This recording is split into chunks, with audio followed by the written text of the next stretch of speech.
Welcome to the F.L.O.W podcast, fearlessly leading our way.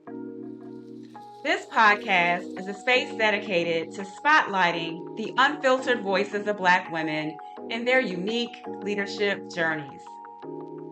I am your host, Angela V. Harris. I'm an award-winning coach, speaker, author, and champion for Black women. Make sure you like and subscribe to this podcast to stay connected to our conversations. Let's get ready to flow.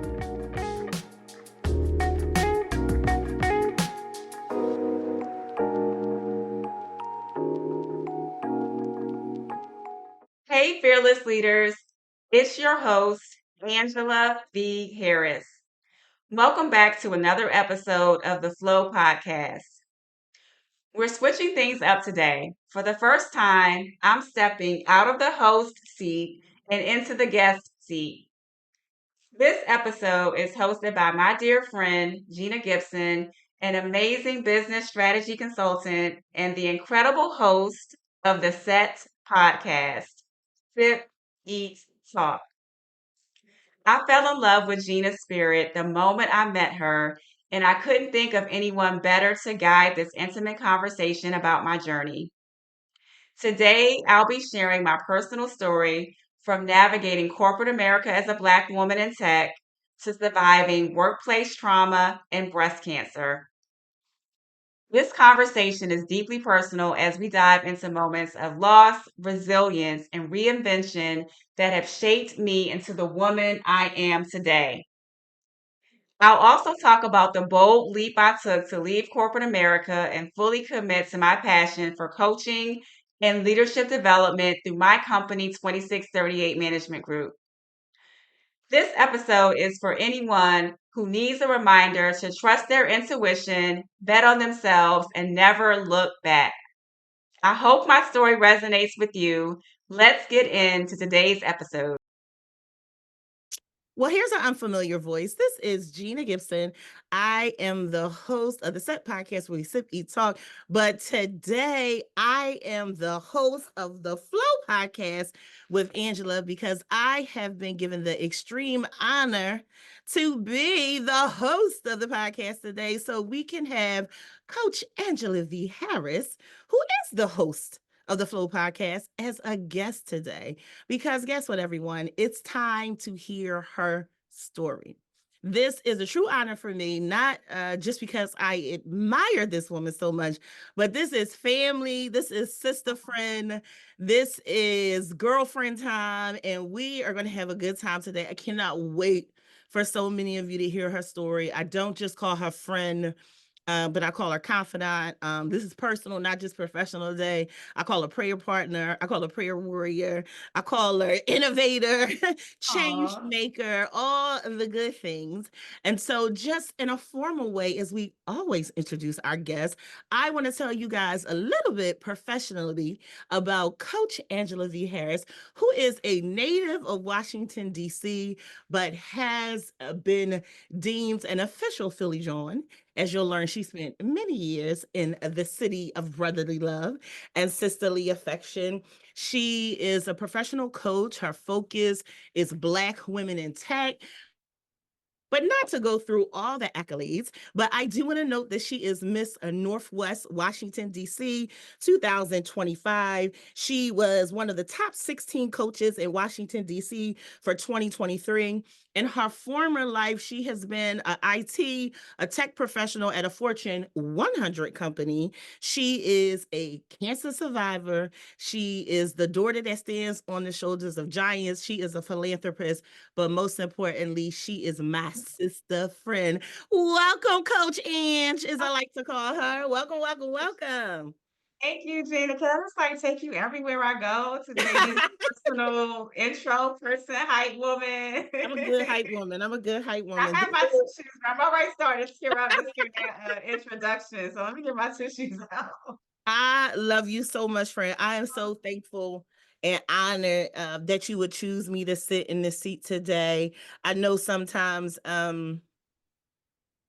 I think sometimes as we walk in our own individual walks, I think so much so we're on a hamster wheel sometimes. I don't think we take time to take in all the things that we have done, the vision that has been set before us, because you and I always talk about this. You're somebody that's in my visionary circle. I have certain visionary friends, and not even friends, sometimes colleagues that I talk to because we can all relate. And so, for anyone listening, we have been in the trenches together, you guys, as you will learn. You have no We idea. have been on the mountaintops. We've been in the valley lows together, and it has built a very beautiful sister friendship to us. My mother thinks of her as another daughter in her tribe. And so we love, love, love you. But as I always like to do and start with people, I want to hear about young Angela in DC. If we met young Angela in DC, let's start with a 13, 14-year-old Angela. What can you tell us about her? Well, 13, 14-year-old Angela was attending Alice Deal Junior High School. She was a member of the band. She played the clarinet, and And I don't had, think I knew that. yeah, played the clarinet for like 5 years. I want to say from like fourth grade to ninth grade. I think that's 5 years. What? Yes, Okay. I played the clarinet. I was a member of the National Junior Honor Society in junior high school. I think my eighth grade year, which is like 13, I think I had like a 4.0 GPA. So very into the academics. I feel like there was no other option growing up in my in my household. What else? So I you've was always been an intellectual, is what we can see. That was always a priority. So let's take a step back for a second, because I know this about you personally, but I don't want to leave people out. Um, from part of the journey. So even as long as I've known you, and you've always had to balance some type of adversity that has come your way. It's one of the reasons I admire you so much, because you always navigate things with such grace and class and elegance, even when I know you're going through. And so just in even knowing you, could you share with the listeners a little about one of the first major travesties you had in your life and a significant loss you had as a child? Could you tell us a little bit about that? yes, I have to take you back to 3-year-old Angela. And I remember it very vividly. As a child, my parents and I, we always had, dinner in the kitchen table at night. And one night we were at the kitchen table. So we kind of had our assigned seating. I was sitting at my father's place. I think we were like having dessert. And I remember my mother was sitting across from me. I remember like she was like sniffling. She might have been crying. But that night, my father ended up taking her to the emergency room. And essentially, she never came back home. She was diagnosed with stomach cancer and she passed away 3 weeks later. So lost my mother to stomach cancer at age 3, and I was raised by my father as a single parent and an extended village of love and supporters in my neighborhood. So a lot of people growing up, people always say like, neighbors are like family. I really experienced that. I grew up on a side street in DC. And so many of my neighbors had friendships with my mother. So they were like an extension of my family. And it's so funny that you asked me that, Gina. I was actually in my basement over the weekend. I was looking for some items because I had some company over. So I was trying to find some of my entertainment Okay. items. And I don't know if you can see this picture, but this is Yeah, a is that you and picture. your mommy? This is not my mother. This is actually I call her my nana. So this was her name is Cornelia. Her name was Cornelia D. Lewis, and she was like a godmother to me growing up. And after my mother passed away, she would do my hair for me every morning when I went to school. So she's like my godmother, my personal hairstylist, my babysitter. We spent holidays together. So her family was in Norfolk, Virginia. So we would travel to Norfolk, Virginia to visit her family. Like she was like an extension of my family growing up. So again, I was very fortunate that I had a village of women and neighbors that were essentially were my friends and family growing up. I love that. One of my favorite sayings, you know me well enough to know it takes a village like that. I try to embody that. That has been embedded into my life's journey and is who I try to be even as an adult. And that's something that we connect on as well. We pick up village people Yes. everywhere we go. The village grows and continues to grow, and we've really been blessed that way. But I would like to tap into that for a second. Have you ever given thought to what do you think has been one of the biggest takeaways, or one of the reoccurring themes in your life, from losing your mother at a young age? What would you say? I think it's related to that village concept that you mentioned because I had so many other women that were friends of my mother that loved on me. It just became innate in me to kind of, love and support other Mhm. women and girls. So as I've been on this career journey, I've mentored a lot of women and girls, and, like, honestly, when I started doing it, I didn't know if I knew it was mentoring. I'm first generation, so I don't know if I knew it was the official Right. word mentoring because I was just showing what had been shown to me as a young girl growing up, so it's just natural for me to wanna gravitate and help the next woman or girl coming along just because that's all I know. I feel like that too. And knowing you, I feel like that's one of those things you probably don't get till years, maybe decades later, that formation. If not having that, I wonder if you would be who you are, right? Because Mhm. somebody poured that into you. So it's like naturally you're pouring it back. Yeah. I absolutely love that about you. So I know where you went to undergrad for college, but how did you make that transition? What was part of the journey behind selecting the school that you did for college? Yeah, I attended Drexel University in Philadelphia. Woo. And honestly, I can't remember how I came to know Drexel. I believe it was from me taking the PSATs in high Okay. school. Like once you do that, you start getting letters. This is back in the day. So you start getting letters in the mail Mhm. from various universities. And what stood out to me about Drexel was that they offered a cooperative education program, and they had a reputation as a great technology engineering school. And I knew from age 9 that I wanted to study technology. First of all, I knew I wanted to go to college and Mhm. also study technology. So when I was reading about Drexel University, to me, it just made sense for me to apply to Drexel. And it was my first choice, and thankfully I was accepted, so that's where I spent my undergraduate career. Okay. And so there'll be a theme in the interview that people will see. One of the compliments that I just gave you is how you can be since I've known you, some of your highest of highs, and then there can be something that kind of feels like a valley moment. And you have to learn to navigate that. So you had another major transition in life once you came to Philly for college, where you had another significant loss. Can you tell us Mhm. a little bit about that? Yes. On August the 19th, 2001, I received a phone call around 2 a.m. I think it was like 1:57 a.m. to be exact, and the person on the other end of the phone said, "Miss Harris, your father just expired." Mm. Literally.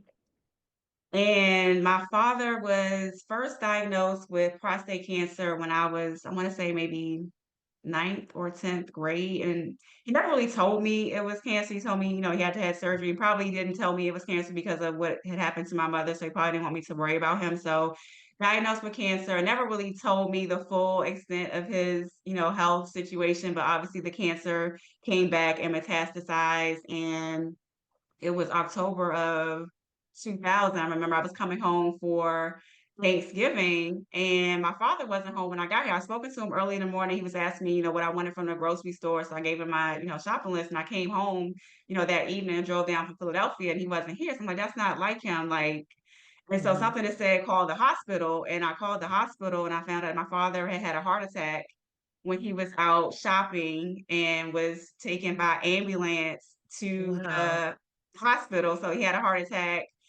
And going into like 2001, I haven't really told a lot of people this, but I had like this I know, feeling. because I'm about to say we've never talked about the Yeah. heart attack, and I'm trying to fight back tears. Remind our listeners how old you are at the time and what year you are in at Drexel. So I was 21. I was 21 when my father passed away. So 21.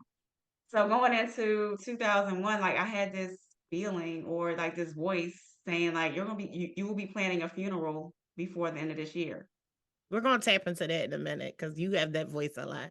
Yeah, so I had that feeling, thought, and I didn't necessarily grow up going to church regularly, went to church, sporadically, definitely had a belief in God, but wasn't a regular church goer. But something in me said that this is bigger than you. You have Mhm. to tap in something bigger than you. So definitely increased my prayer life and started going to church regularly. So again, got that phone call August 19th saying that my father had just expired. And tell me how is it? I'm trying to imagine because I know how I am, 21 years old and in college. I was as responsible as I had to be because I still felt like a child on some level. Mhm. My parents are paying my bills and helping me through school. How is it to now make that transition where you have to stand in this adult space, Mhm. without another parent? One thing that you didn't share is that your parent, wasn't your dad an only child? No, my father was actually the youngest of 10. I would have had an older brother who was 13 years my senior, I believe. But he passed away as an infant. So my brother Okay. died in 1968 when he was 20 months old unexpectedly of the croup. So you're an only child, and now you have to stand in this space. And at the time, your father's siblings or your mother's siblings. I know you'll share about your mother's siblings later on down the line. But at that time, is that you having to make all those decisions? Did you have an honor uncle that stood in for you, or did you immediately make this transition that I am a full responsible, as you and I have joked at times, adult orphan by myself? Well, I guess the interesting thing or the unique I don't know, interesting, unique, I don't know how to describe it, but from a very young age, my father was essentially preparing me to be that adult person. I remember from like literally age 5, one of the things that he always stressed, I remember being at the kitchen table saying how important it was for me to get as much education as possible because that was the one thing that could never be taken away from me. So he always instilled in me the importance of education. And he just taught me a lot. So I feel like I was precocious in a sense because I Okay. knew how to do things or I was exposed to things that my peers in school were not. So I jumped I'm one of right those in. peers. Yeah, so I jumped right in. Honestly, even leading up to it, although I was in school, I was that caregiver in school. So the lad that was like my summer term at Drexel. So literally the way my schedule was set up, I know I had a couple of days off. So I would have my classes. I was driving like down to DC. I would come, check in on my father, try to coordinate care, then drive back to, Wow. Philly to go to my classes. So I'd already stepped into that role. And again, just based on the way that he raised me, I knew what to do once he passed away. So I stepped right in, planned the funeral, and when it came time to administer his estate, by the grace of God, because of his teaching, I was able to do everything without having to hire a lawyer. I was able to do all the Wow. paperwork myself That's impressive. while That's I was amazing. still managing my college course Full load. time, right. Yeah. And you never took a break from school, correct? I didn't, and it's interesting, I guess, like, God orchestrates things in terms of the timing. Drexel's on a quarter system, so at the time that he passed away, I was literally, I guess, like, in the process of finishing up my summer term at Drexel, getting ready to go into my fall term, which would have been the fall term of my senior year, so really didn't have to take any time off from school because of Okay. the timing of it. Okay. Yes, because for those of you listening who may not be familiar with Drexel in Philadelphia, they're on quarter systems. And so being on a quarter system, a lot different from that fall spring semester. This is going to be the challenging part, like with this interview, because I'm so deeply connected to you, and I wanna transition here for a moment because this interview is about people getting to know you on a more personable level. And for instance, the day that I have met you, you have been I know you have strong religious values, but people like to use the term spiritual and really, but you are so deeply spiritually connected. You are one of my go-to people. You are a child of God unequivocally, but Yeah. you made note, we have conversations all the time, and you have had so many whisper moments that we have referred to them as. And when you talked about your dad and having that feeling, right, that you would have to plan that, I recognize it as I get older because and having those moments sometimes, I'm like, nope, you have to manifest the outcome that you want. And I'll be like, no, that's a negative thought because sometimes we get thoughts that really aren't that pleasant, right? We Mhm. feel things and see things that aren't that pleasant. And so how do you find the balance as you grow in that of knowing, like, I know that I'm hearing from God and I'm going to move with it, or like, I'm not rocking with that. How do you find that balance? Honestly, as scary as it is, Gina, I have to be obedient. The first thing that comes to mind when I hear you say that is the scholarship that I started. And I feel like that was something that God planted on my heart. And it was something that I literally could not stop thinking about. I would be in church some Sundays, I would hear certain scriptures, and I'm like, to me, that was like confirmation of him telling me to do that. But at the same time, I'm a single Black woman working in technology. The pay gap is real.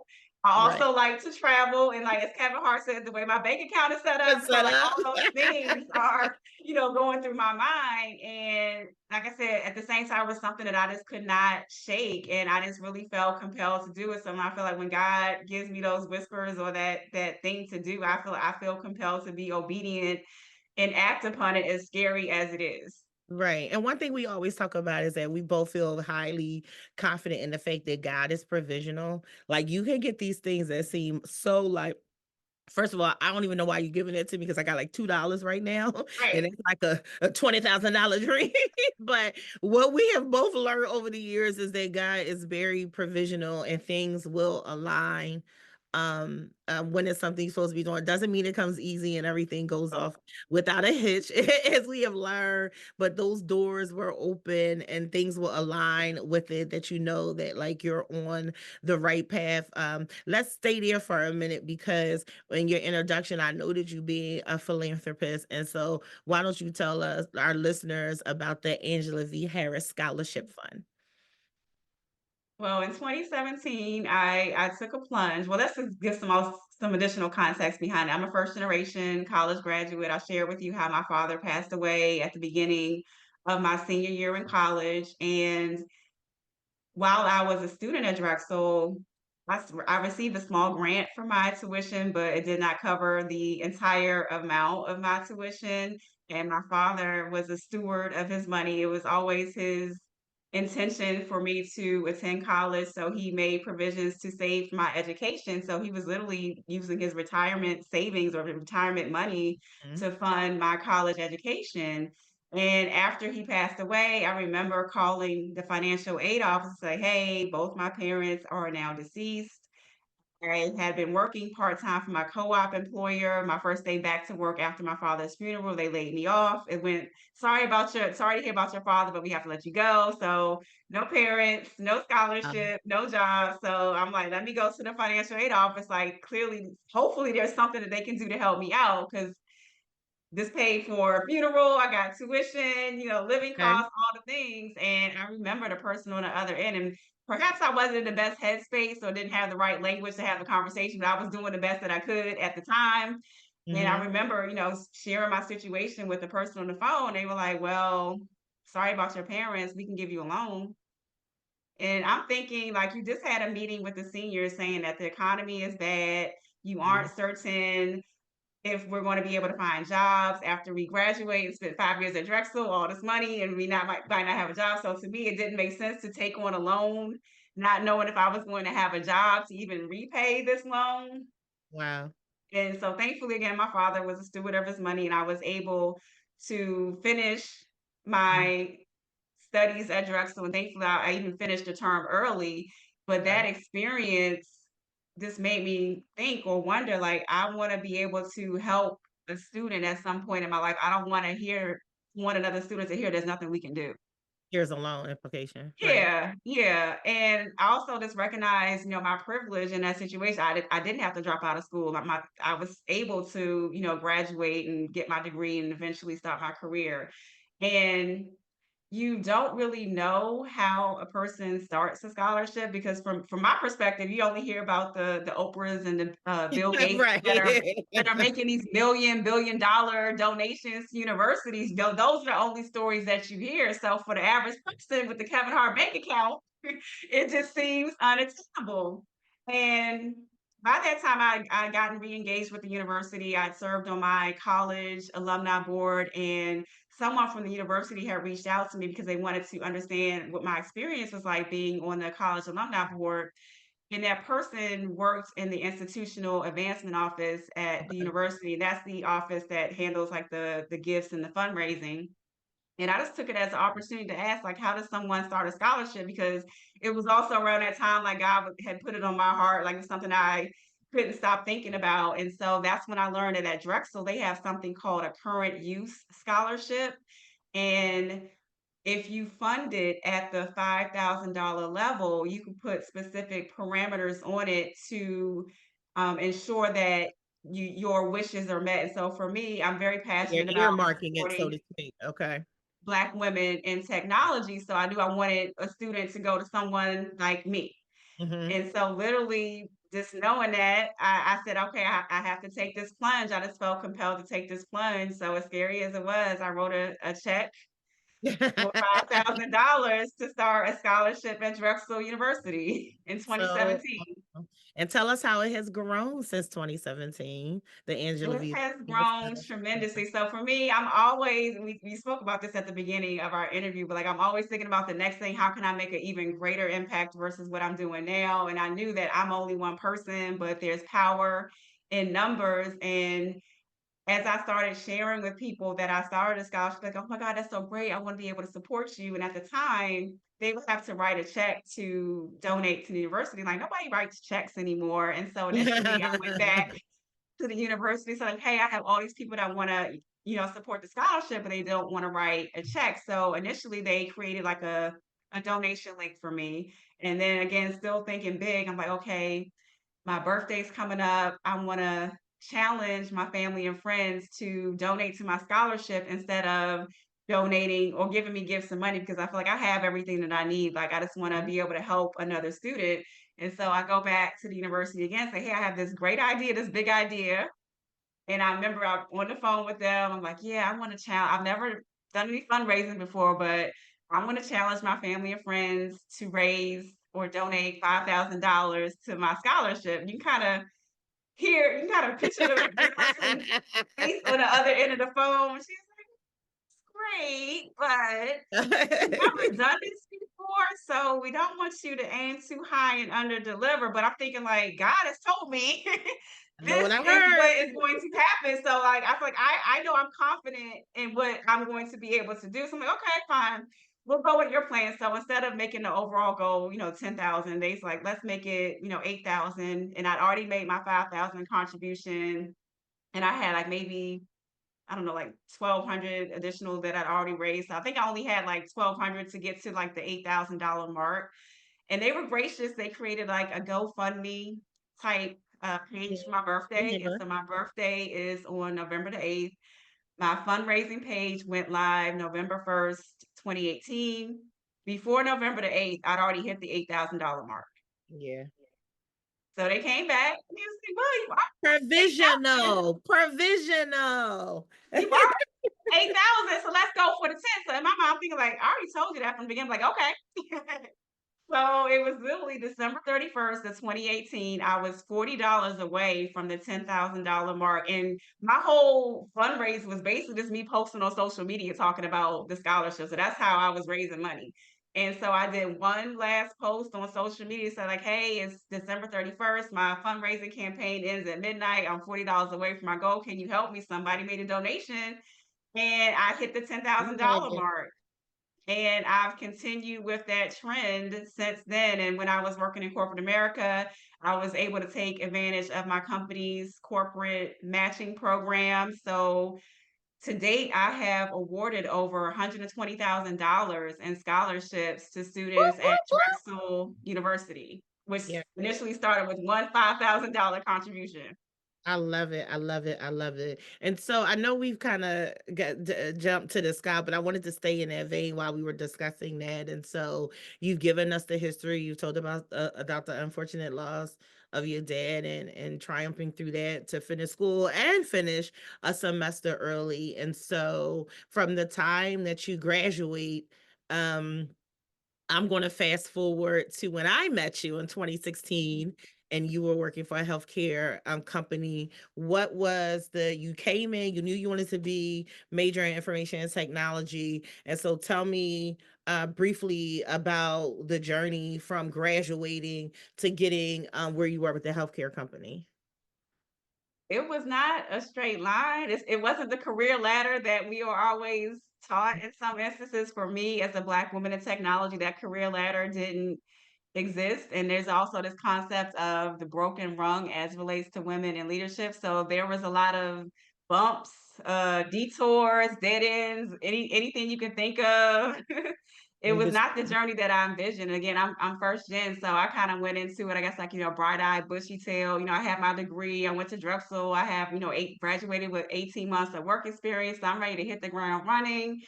And even on my very first co-op experience at Drexel, I was the very first woman and one of the first Black women to work in the network operations center of that organization as a sophomore in college. And that would be a trend throughout much of my career, being the only Right. woman, first woman.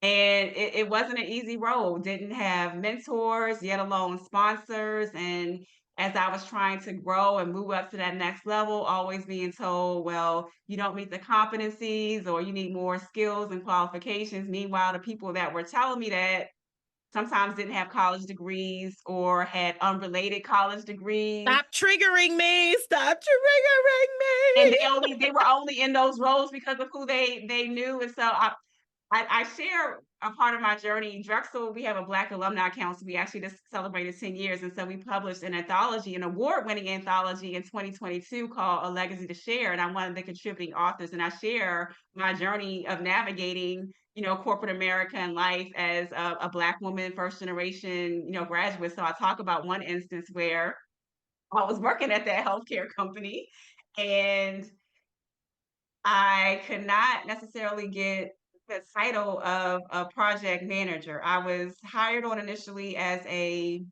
contractor, so I was my title was project coordinator, project specialist, kind of like a junior project manager role.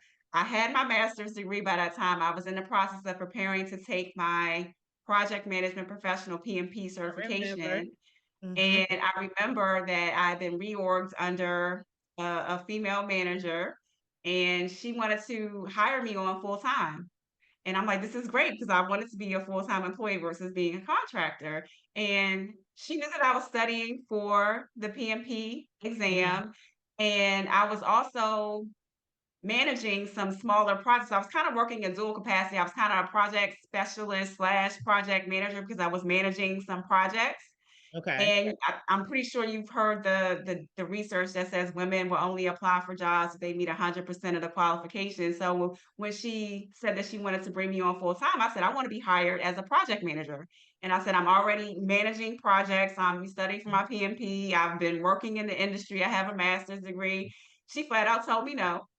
I remember. And her reason was that she preferred that her project managers be certified. But the job description didn't require Require certification. It you was to be her certified. personal Right. preference. And so I was hired on as I negotiated the salary because again, I'm single, no Hmm. parents, no husband, so I need employment. So took the job as a project coordinator, but still prepared to take and pass my PMP certification. So I passed the PMP. She's like, okay, we're going to promote you. And I'm thinking like, I already kind of lost money when I converted because the full-time salary was less than what my hourly, It contractor rate was. was. Yeah. And I wasn't confident that they were going to exceed that based on an internal promotion. It's based on a previous experience. So in my mind, I'm thinking I'm better off just looking externally.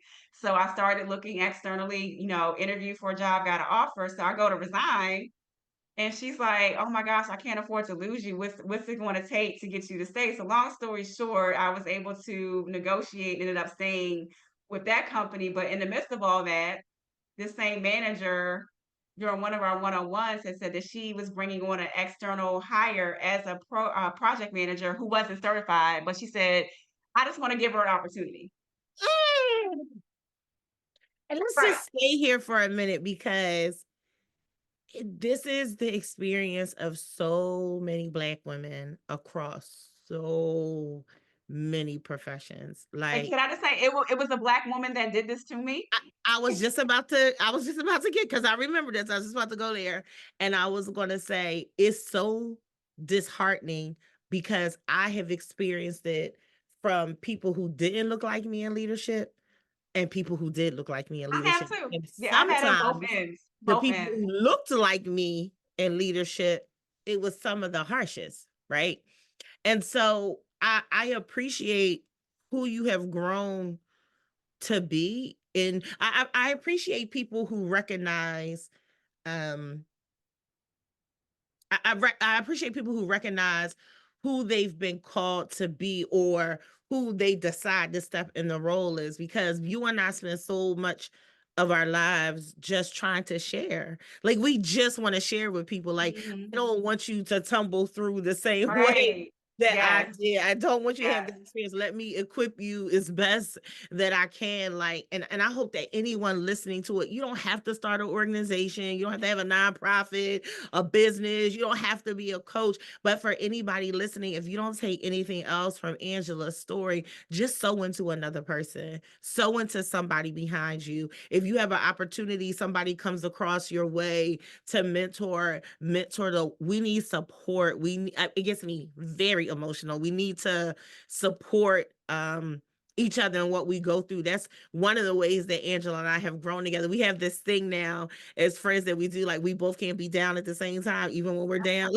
Like what you got today? Like I don't got nothing today. What you got today? Like one of us has to try to be up, because so many of us as Black women experience that professionally. It's whether you in corporate America, whether you with the government, whether you in education. So many of us have those experiences. So I just, any moment, any chance I had, I just want to celebrate you for that, friend, and how you have used that experience to try to give and soul back. And I want listeners to do the same thing. Pull somebody up behind you, mentor somebody unofficially, even when they don't act like they want it or need it. Like we need to stand, with each other, because there have been people who open up doors for us just that we don't even meet, haven't even met, don't even know that we've been able to stand where we are. And so I want to stay there for a minute, because sometimes I feel like, friend, the truth is this part of the story gets left out because we celebrate each other so much for our accomplishments. We're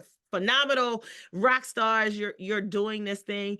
And I find when I listen to a lot of interviews, which I try to be extremely vulnerable when I hear things, let's talk about the personal life. Let's talk about being all these fantastic things, killing it in this arena, having this, doing this. Talk to me about the journey of dating. How has it been dating, trying to navigate? You and I both come from backgrounds or strong family backgrounds, married parents, aunts and uncles were married, everybody was married, and now still standing, right, as single women. And there's a story behind it. Just ain't no like, oh, it's by choice. It might be to a point it gets by choice, but what have you found to be true when it comes to you and dating? What have you found to be true? What have you found to be true is what I would ask you. Well, dating can be difficult. I mean, I feel like at my heart, I'm like a hopeless romantic. So I Our love the friend. idea of love. I do want to be married someday. I do want to find my person, but Mhm. sadly, we haven't connected yet. I know he's out there. We just haven't met Okay. yet. And honestly, sometimes I feel like we've had these conversations. I guess there's an intimidation factor.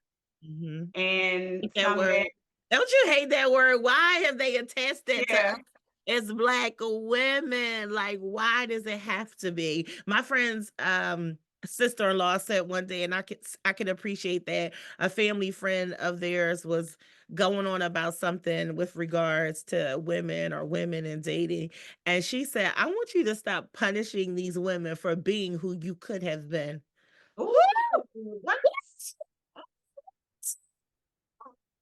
I want you to stop punishing these women for being who you could have been, right? And it Ooh, can might we like sound make that harsh. that's like a meme somewhere? Right at first hearing, but have you found in your dating life, and you and I, again, you and I have this conversation as girlfriends all the time, but sometimes I really just don't understand that. I have so many girlfriends that are rock stars, they are bosses in their own right, but who they are in their personal life and behind closed doors is totally different. It's not, Mhm. I don't like that stigmatism of, oh, you two this, or you two that, you two that. And I'm like, no, you don't know a lot of my friends. You have no idea who they are in relationships behind closed doors. And so I would like to just try to use this moment to even break down the stereotypes that who you see somebody at in business is who they are, is not who they are personally. Right. Yeah. And so do you find, have you found over the years in dating that the people you have dated recognize that or see that? Sadly, I don't think they have seen that. I remember as you were sharing that quote, which we need to quote. I think about one guy that I dated a few years ago, and I remember, like, being on the first day, like, he was so impressed by all the things that I was involved in, but then I guess, like, once we, started dating and I had, like, board meetings some nights, I'm trying to coordinate schedules, it became a problem for him. He's like, "Oh, well, I don't wanna see you if you already have something else going on," and so it was like a whole thing, but it's like, these were things you said you appreciated about me, so this comes with me as a person, and I'm still trying to make time to spend time with you, but it was a whole Right. problem. Yeah, yeah. It can be challenging, but I try to, and this is just being as vulnerable as I can. I still do my best to try to encourage the women coming behind us, the generations coming behind us, because that's not everybody's story. Some people's stories about timing, that people have been called as part of your calling, a journey, that you'll be a wife or you'll be a mother or any of those things. But I try to also think on how can we reshape this thing, because I grew up seeing partnerships. I grew up seeing people as I did too. partners and trying to Yeah. journey and move together. And so if you had to encourage the generation of women coming behind you, the bosses, the young bosses, the corporate professionals, what advice or what would you give them as a lesson learned that you would pass along to them with regards to dating and just trying to navigate and until being matched with the person that God called to you? I think just honestly, just live your life and don't necessarily make it your focus. Like people always say, you meet the person when you're doing the things that you genuinely enjoy doing. And I feel like although I am single, I have a very full life. I have some amazing friends and I have amazing experiences. So don't stop living your life just because you don't have that person. Right, right. In there, I would like to highlight something. This is people getting to know you personally. And Angela has something that she does every year for her birthday. Tell us a little bit about your tradition for your birthday, which is Yeah, November so 8th. Yeah, so for my 40th birthday, I wanted to start a new tradition. I love traveling. I wanted to start traveling more and just recognizing that sometimes friends are not always able to travel with me. We're at different, places, stages of our lives. And so for my 40th birthday, I wanted to do something big and grand to celebrate 40, and I took my first solo trip and I spent my 40th birthday in Dubai and Abu Dhabi and went skydiving for the second time on my actual 40th birthday in Dubai. So I've continued with that tradition annually. This year I kind of did an early celebration. I visited Paris in September with about 30 members of the Drexel University Black Alumni Council as an early birthday gift to myself. And tell us about some of the countries, names of some of the countries that you have visited. So I did Dubai during the pandemic 2020. I went to Napa. I'm a huge food and wine lover, so did Napa and Sonoma 2020. 2021, I did Maui because I'd never been to Hawaii before. 2022, I did Honolulu.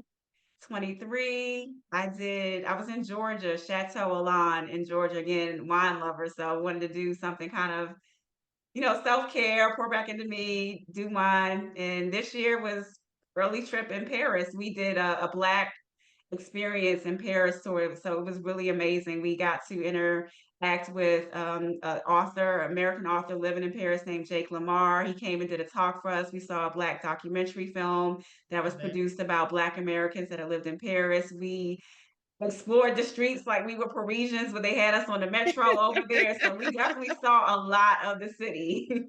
Okay, I love it. I love it. I love it. And so I want to fast track in 2019. So you've been living in Philadelphia since you had started college, became an official Philly John, although still also a DC girl, always a DC girl at heart. And in 2019, you had a major transition. Tell us about that. Yeah, I received a job opportunity that required me to relocate from Philadelphia, my home and the East Mhm. Coast to the Pacific Northwest. So I moved from Philadelphia, me and my cat, Mr. to Peanut Butter. Redmond, Washington. And you relocated to what city? You said you relocated to the West Coast. Redmond, Washington, right outside of Seattle. So Redmond, maybe like 12 Washington. miles outside of Seattle, Washington. Okay, and so you're living in Redmond. You're adjusting to your new corporate job and lifestyle. And so, tell me, how did you feel about the area? How was the adjustment to the area, being a DC native and coming from Philadelphia? It was different, but leading up to that, as much as I loved Philly, I kind of had this feeling that I wanted something different. And honestly, I thought I was gonna be moving down south, but North God had other Carolina. Remember we plans thought for North me. Carolina? Yeah, I thought I was gonna be maybe like North Carolina or later I was trying to get cheaper housing and warmer weather because I was kind of over the snow. So I'm like, okay, I want to go down south where it typically doesn't snow, but God had other plans for me. So when I first went out there for the job interview, I just remember like seeing the mountains in the distance, like the snow-capped mountains. Oh my gosh, like those are snow-capped mountains. Like these are only things that I see in portraits and museums. Like, oh my gosh, like I was amazed by the mountains and the lakes and the trees and all that. But honestly, being an East Coast woman, I love the fact from like living in Philly and having grown up in DC, the fact that you can get to so many other states within a matter of hours. And I 2 hours, right? did not like the fact that Washington State is landlocked. Basically, I would have to get on a plane to get out of the state or get someplace else. So I did not like that aspect of it. I've also become accustomed to air conditioning, and the houses there are not air conditioning. And I did my research before I moved out there, so I was aware that there was no air conditioning, but people always say like, "Well, it's only like supposed to be in like the low 70s, so you really don't need it." They lied. Mhm, Climate mhm, change is real. I remember one year we had like a 3-day, 100 plus degree heat wave and no air conditioning. mhm. So did not Can like. you go times and periods without rain as well? Well, that's the other thing. I also like sunshine, so the winters Mhm. were a little difficult for me when, it's raining all the time. I was like, "Where is Noah with this ark?" I mean, like, is the rain ever going to stop?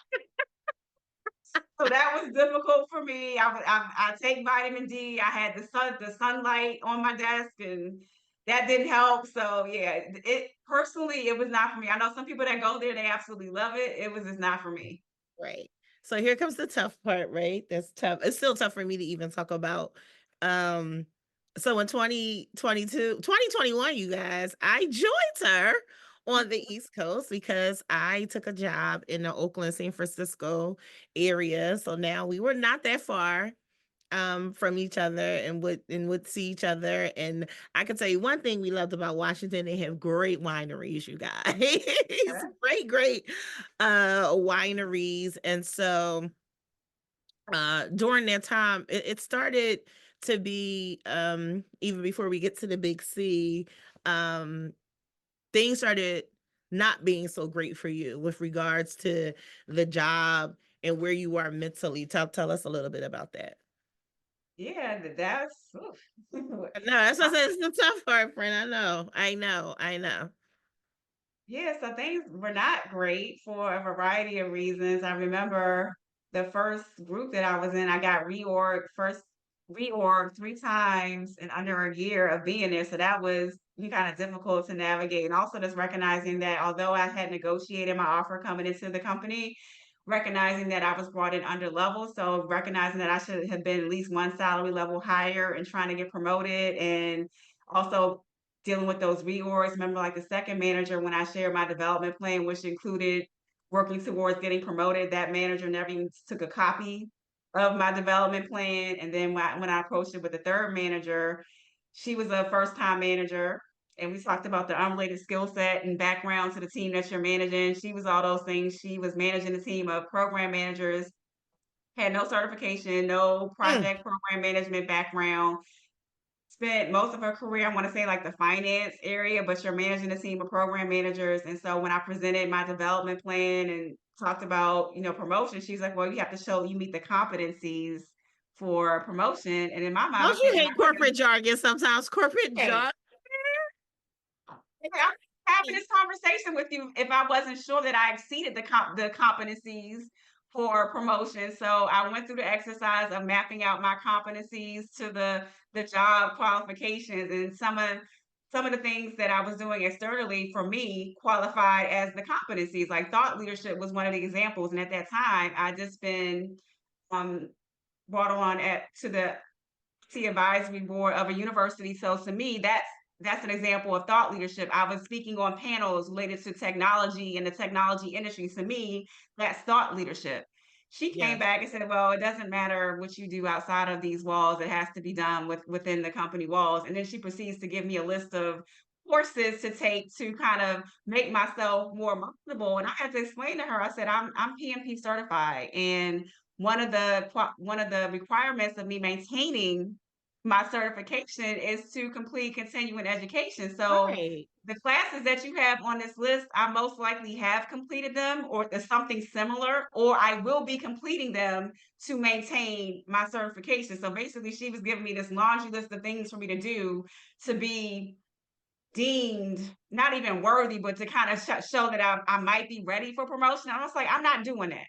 I'm not Right. doing that because when I looked around the organization, looking at the leadership of the organization, they had directors and managers who had degrees in sociology, social work, no degree, journalism. And you're trying to tell me that my capabilities and my competencies don't Don't. matter. And I do want to shout you out because, again, I told you guys in the beginning, even when my friend is in a valley in some areas, she's still at a high. And you were a founding member of what organization during this time? The I'm trying to National remember. Coalition. Oh, yes. You don't even remember. I forgot about that. So again, I was the chartering president of the National Coalition of 100 Black Women, Greater Seattle chapter. But you're basically trying to tell I don't have leadership skills. So I'm the president of a nonprofit organization that had A 38 founding members. charter president. Right, that had 38 members. Mm-hmm. Mm-hmm. But you're basically telling me I don't have leadership skills and capabilities and competencies. Yeah. Mentally, what was that doing to you? And we don't have to get into the specifics, but you also didn't always work around people who quite looked like you, and you had a lot of micro aggressions at work. And so mentally, what's happening? What's happening? And I can tell you guys, this woman is always up. I've known her since 2016 by this time, and she is always, I don't care what's going around. Her eye is on God, her faith is intact. She is not easily shaken. And you were changing during this time. Tell us what was going on mentally. Mentally, it was a lot. Honestly, I was tired. Like I think about the quote, I'm sick and tired of being sick and tired. Like when is it ever going to be good enough? Like I've done the things, I got the degree, I have experience, and you're continually telling me that it's not good enough. Meanwhile, I'm being managed by incompetent individuals that don't have the skill set or the experience that I have. So I was tired of it. And I ended up moving to another organization within that company in marketing. My background is in tech and project management. I have no formal marketing training. My current organization is telling me I gotta, give me this laundry list of things to do. I move over. I applied for a marketing job. Literally had a round of interviews in the morning. I'm in the process of typing up my thank you notes. I'm getting pinged saying like, Angela, I wasn't on your interview panel, but I'm getting such great feedback about you. I want to bring you over to my For the team. job you're not qualified for. That I have no formal training or experience in. So naturally, I'm like, okay, y'all trying to tell me I need to do this. You're telling me I want you now. So I went over to marketing. Had like the most amazing experience, maybe like the first 4 or 5 months, and that manager got promoted, and I got reorged under another manager, woman of color.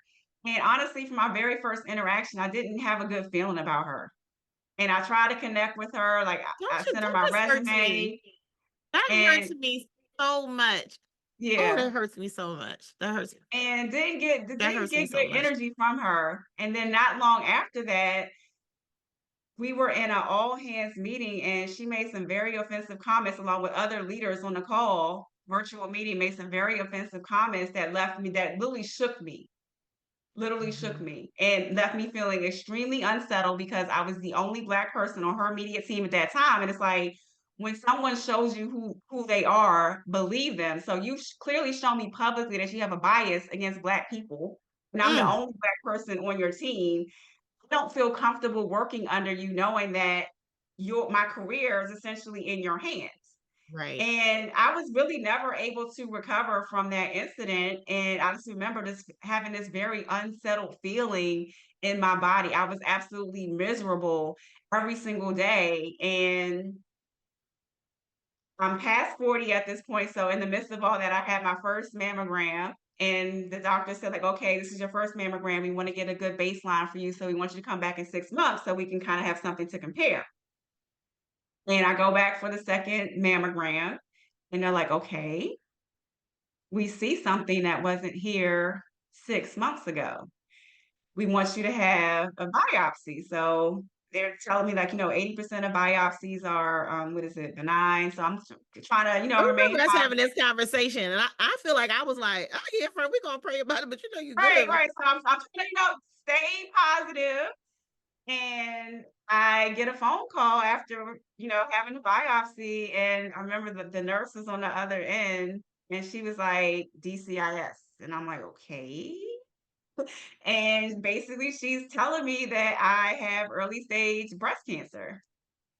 And looking back, I firmly believe that unsettled feeling that I had in my body I was do. the tumor. And people say stress is the killer. It was the stress of that situation because my body could not release the stress of that situation, having to go to work every day and be demeaned by a manager and have to face a workplace abuser every single day. Can we stay here for a minute? Because Yeah. there's always moments like the it's important when we have these platforms and we have these podcasts. There just have got to be pivotal moments that people take away, hold on to. I have said this for years. I firmly believe without a shadow of my doubt that, so I know disease is a real thing. I know it's scientific.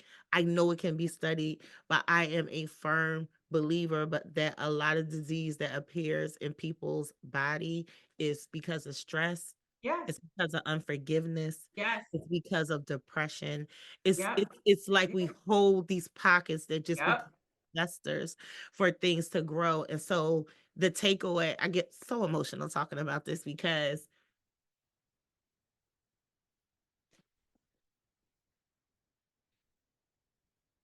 that job, people don't understand the rigors of corporate America. Mhm. By the time I moved to Cali, I was in nonprofit world, so I was out of corporate America. And I swear, most of the times when you and I would get off the phone, because I would try to be positive, I didn't want to be like cynical, but I would cry sometimes when we got off the phone because it would just be so triggering.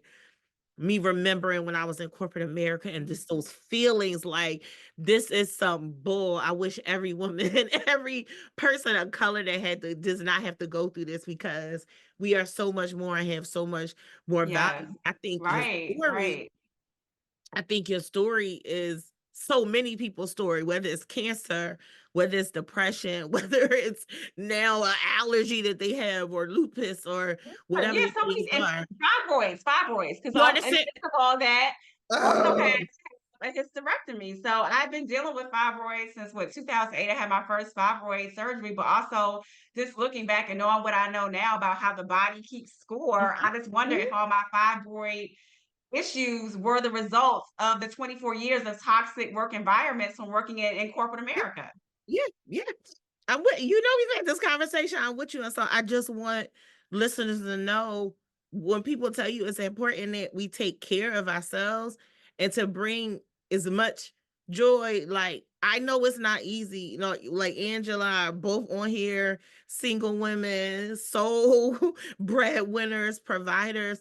You have to be able to trust God. If you do not, whatever your higher power is, you have to be able to trust. You cannot stay in these positions and be miserable. You have got to transition and make a change, whatever the situation is. If it's relationship, if it's a toxic relationship, if it's work, if it's the job. And listen, I'm gonna touch a subject that people don't want to hear all the time. We have toxic family members that we also have to Mm, separate wow. ourselves from for our mental health and our physical health as well. And so pay attention to your body, pay attention to what's going on around you, because all of that stuff has an effect on us. You think you're tired, you're Yeah. weary, if you're mad, if you're not in good relationship with somebody, just forgive. You don't have to forget, separate, move on. But as much as we can do to like take care of ourselves, I'm happy that you're on the other side of it now, as people can see. So tell us about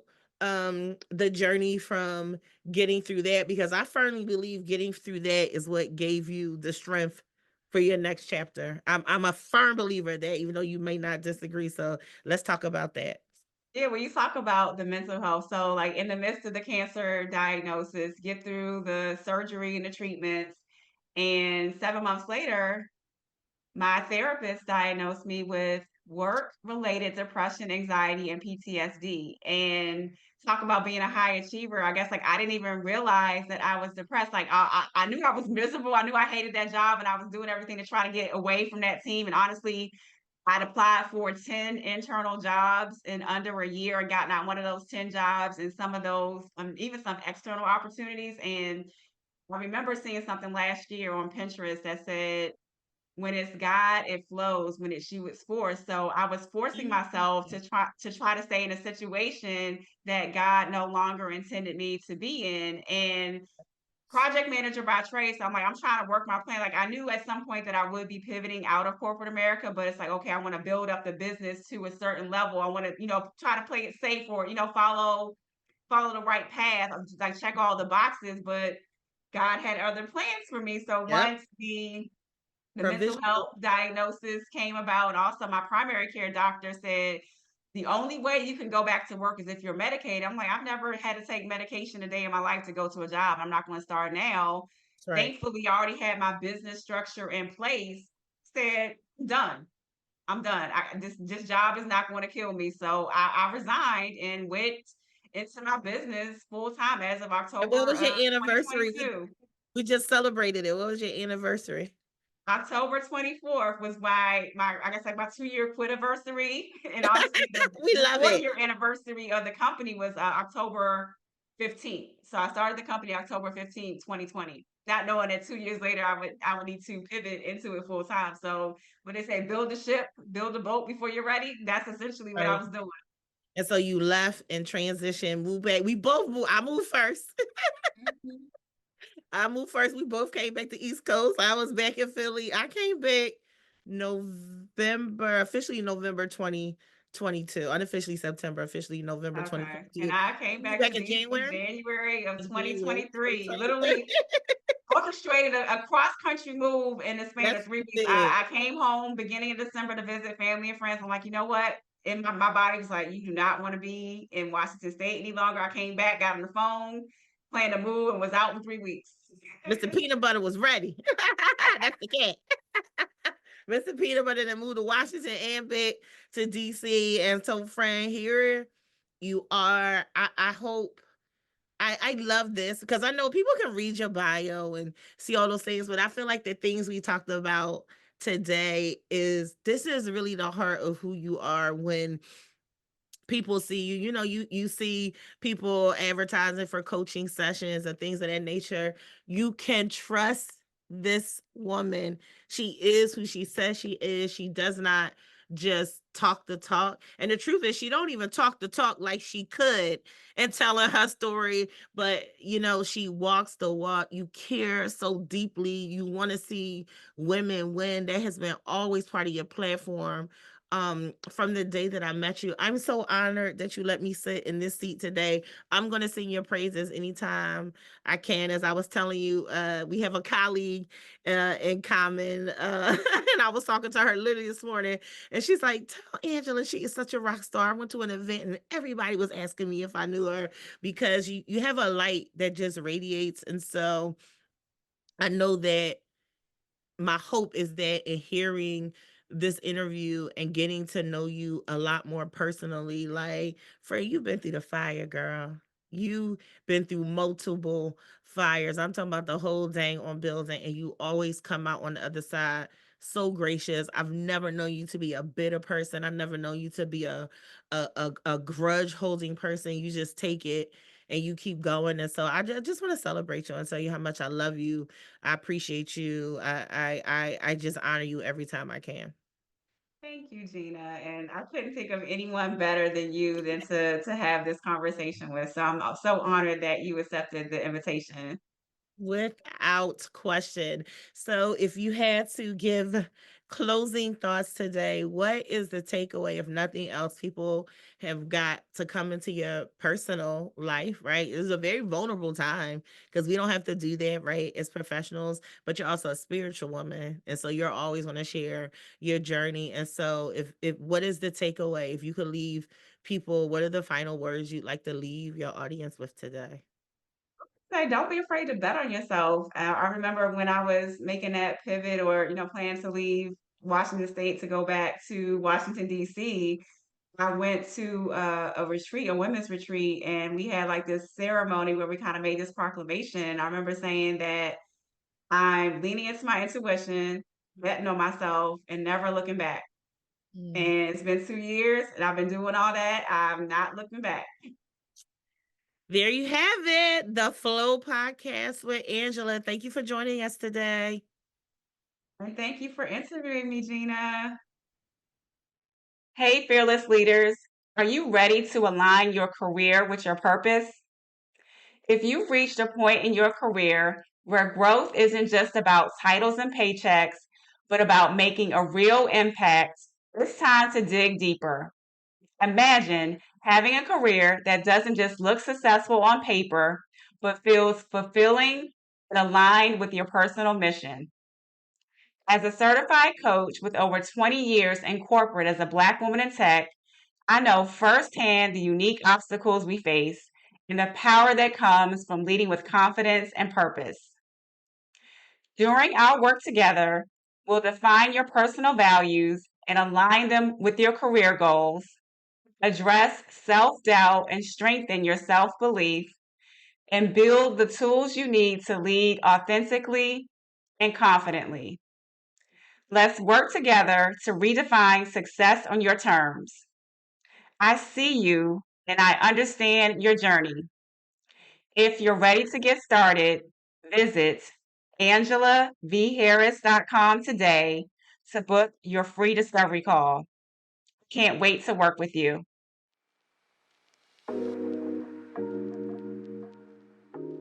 Thank you for listening to the Flow podcast. As we wrap up today's episode, always remember your unique path, your voice, and your leadership matter. If you loved what you heard, subscribe now to stay updated on our latest episodes. Take a moment to leave a review and share this episode with someone who can benefit from these conversations. You can stay connected with me on Instagram at the Flow Podcast with Angela, or visit me on the web at AngelaVHarris.com. Until next time, take care, stay inspired, and keep fearlessly leading in your own way.